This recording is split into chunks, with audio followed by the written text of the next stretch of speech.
The Muslim Brotherhood could soon be labeled a terrorist organization. The New York Times is reporting that the White House is looking to sanction the group, which has members across the Middle East. Some critics think this goes too far, but our next guest disagrees, saying this should have been done years ago. Aaron Cohen joins us now. He's a former member of Israel's Special Operations Counterterrorist Unit and the founder of Cherries, a leading manufacturer of law enforcement products for terrorism readiness. Good morning to you, Aaron. Thanks for being with us again.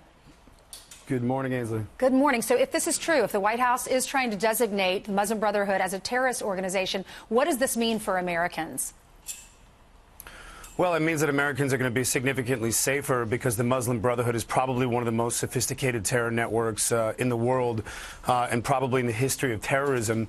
The way they operate, Ainsley, is through a series of very complicated public relation sub-pockets where they essentially set up offshoots in various Middle Eastern countries for one specific reason. It's in order to establish a dominant Islamic Sharia foundation for the country to be run. And what that means is that nationalism is off the table and Sharia law now rules the day, which means that terrorists have a safe country for which to continue to harvest future potential suicide bombers, future potential active shooters, and essentially continue to exploit the novelty of terrorism as it relates to the Middle East. So they're very complicated. They're very, very dangerous. And Ayman al-Zawahiri, who is the current leader of al-Qaeda, is a member of the Muslim Brotherhood. So legally, it's very important for the president to get his stamp on this group as a terror organization for what I believe the purpose of U.S. national security. Well, when there's a terrorist attack, ISIS, many times, if they say they're responsible, they come right out there and say it. So why would the Muslim Brotherhood, why would they deny these accusations? Why do they say, no, we're a safe group, we support democracy?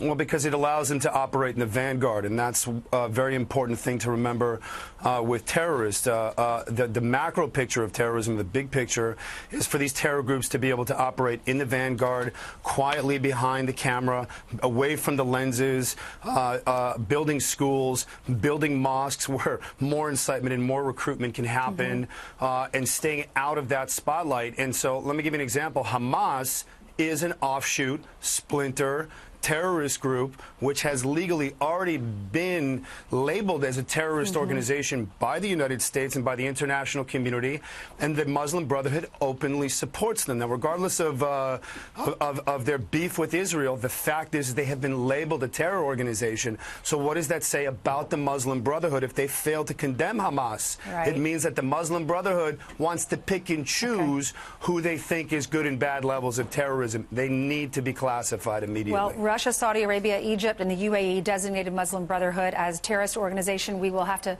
find out if we're going to follow suit. The president did meet with the Egyptian president on April 9th, and maybe this is a result of that conversation. Thanks. If el-Sisi's calling them a terrorist organization, they're a terrorist organization, period. Thanks so much, Aaron, for being with us. Thank you, Ainsley. You're welcome. Thank you.